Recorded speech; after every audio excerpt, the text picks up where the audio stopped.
Over 5,000 people are about to eat a full meal today. And there's no restaurant, no market nearby, no way to feed them. In fact, when it's time to figure out dinner, all anyone can find is one boy's packed lunch. This happens right after Jesus gets word that John the Baptist has been killed. He's trying to get away to a quiet place to grieve. Instead, a massive crowd finds out where he's headed and follows him on foot around the lake. By the time everyone arrives, it's late in the day, and they're in the middle of nowhere, miles from any town. So let's see what Jesus does when he realizes there's no way to feed them.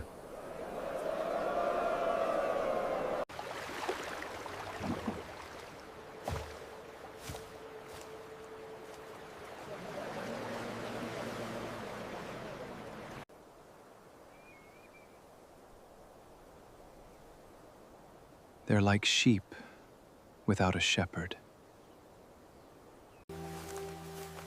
It's getting late. Send them into the villages to buy food before it gets dark.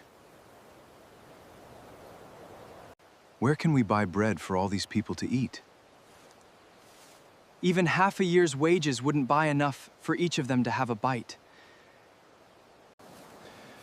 There's a boy here with 5 small loaves and 2 fish. But how far will that go among so many?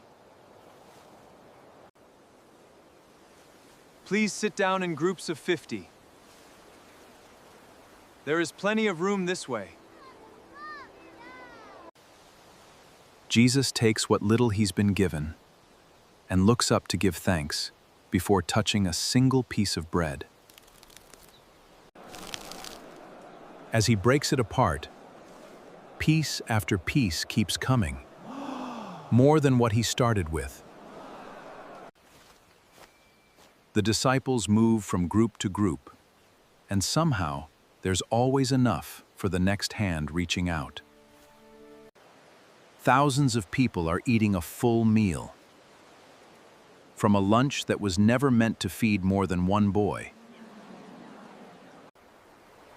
12 baskets, more than they started with after feeding everyone. Before any food multiplies, notice what happens first.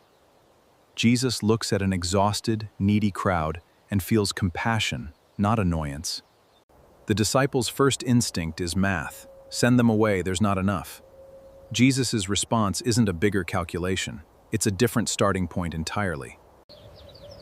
All Jesus asked for was what one boy was already willing to give. Not more than he had, just what he had. And notice the order.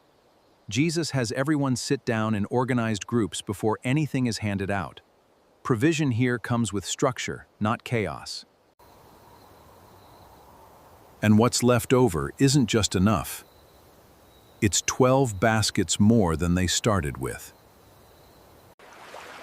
So the real question this story leaves you with is simple. What little are you holding on to right now, instead of offering it? If this gave you a new way of seeing this story, tell me in the comments about a time something felt like not enough, until it was.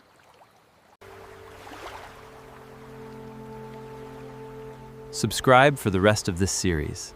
Next week, we're looking at the next passage.